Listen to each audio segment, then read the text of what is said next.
জীবনে কারো সাহায্য কি সহযোগিতা আমি জীবনে এখন পর্যন্ত পাইনি। যেহেতু নামের আগে হিরো লাগান, হিরো নামটা আমার দেখে ভিতরে হিরো হওয়ার স্বপ্নটা আমার, এই জন্য সেটা আমি হিরো হওয়ার জন্যে আমি নিজেই মুভি ইনভেস্ট করলাম, একটু একটু করে কাজ করে, একবারে না, অল্প অল্প করে শুটিং করে করে আমি মুভিগুলো করেছি।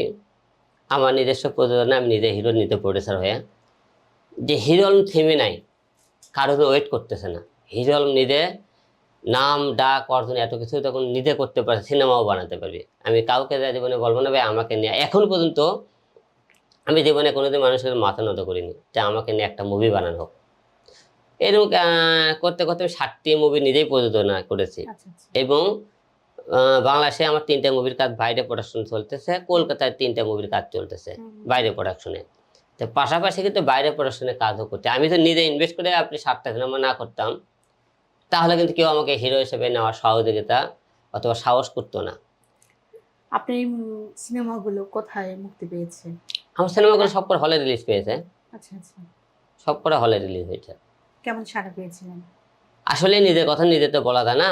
আপনি জনগণের, আমি হলেতে দেখেছি 8-10টা হিরোর থেকে আমার দর্শক কীরকম ছিল, এবং সব কিছু মিলে আমি যতটা চেয়েছিলাম, যে অনেকেই বলেছিল যে হিরো আলমের সিনেমা কেউ দর্শক টিকিট কেটে দেখবে না, আমি তাদেরকে দেখিয়ে দিয়েছি হিরো আলমের সিনেমাও টিকিট কেটে পাবলিক দেখে, আমি দেখিয়ে দিয়েছি। হিরো আলম, আপনার শৈশব কেটেছে একদম গ্রামে। আপনি সহজ সরল একজন ছেলে, যে কিনা হচ্ছে চানাচুর বিক্রেতা ছিলেন।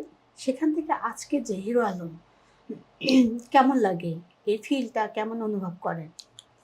আসলে একটা নিম্ন শ্রেণীর একটা ছেলে একটা ভালো পর্যায়ে যায়, যাকে সে জীবনে পরিকল্পনা করেনি যে আমি হলো যে মানুষের সম্মান পাবো, সবাই আমাকে ভালোবাসবে, আমাকে মনে করেন ভালো একটা জায়গা নিয়ে নিয়ে যাবে, ভালো একটা, এই দেশটা না নিজে যখন ভাবি যে আমি কোনো পরিকল্পনা করিনি যে আমি এত দূর যাবো, মানুষ আমাকে এত সম্মান করবে। যে সকল তো অল টাইম ভালো লাগে যে যে আগেকার যে বেদনার কথা, দুঃখের কিছুটা ভুলে থাকতে পারি, যে আমি জীবনে এত কিছুটা কষ্ট করছি বলে আল্লাহ আজকে একটু আমাকে সম্মান দিতেছে, সকলে অবশ্যই ভালো লাগে।